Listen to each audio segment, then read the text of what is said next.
Detroit now, where U.S. Vice President Joe Biden toured the Detroit Auto Show. He insisted that manufacturing is returning to the U.S. after decades of globalization. American cars and trucks are once again changing the game.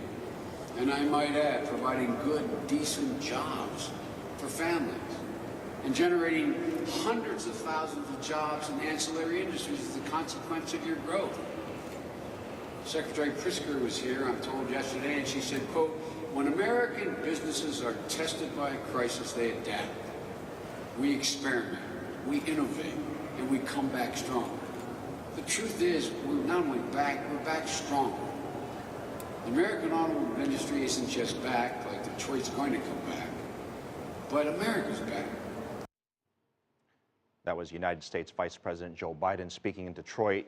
Last July, that city filed for bankruptcy, defaulting on $18 billion of debt. The city is the birthplace of the U.S. auto industry, and there's tough times. And that's hurting the city and making headlines in the U.S. and around the world. But this week, it's been able to host the 25th Annual North American International Auto Show. It's really a chance to showcase Detroit while giving local businesses a big boost. Roza Kazan has more.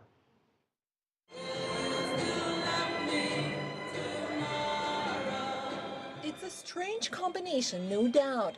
Detroit is going through the largest municipal bankruptcy in U.S. history, but here at the North American International Auto Show, it's party time.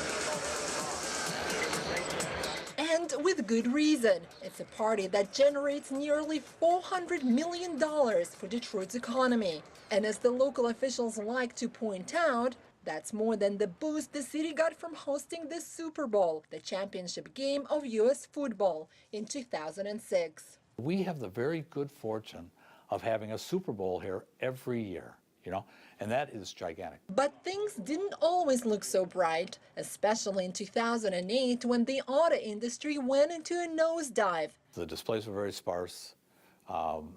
There weren't as many auto companies on the floor. The cars weren't as good. The domestic auto builder was almost reinventing himself or her. It's a different story now. The auto industry is on a rebound, and the show is back to its former glory. This year, as the U.S. market approaches 16 million, the dealers have a little bit of money, the manufacturers are making money, and they're able to pour more money back into this show to put their best foot forward. And to build their displays here at the auto show, automakers spent an estimated $200 million, and to do so, they were required to hire local companies. Detroit's downtown hotels are reporting 90% occupancy, especially when some 5,000 journalists descend on the city during media days. The auto industry is very strong. It's coming back again, and every year it just gets bigger and bigger. The city's most popular restaurants say they're seeing a 25% boost in revenue. We see it in the numbers. We see it in the number of patrons coming. We see it in the amount of food and alcohol that we're selling. It's a big boom for the city. The hotels and the taxis, everybody gets to participate. And that, organizers say, is perhaps the show's most significant contribution.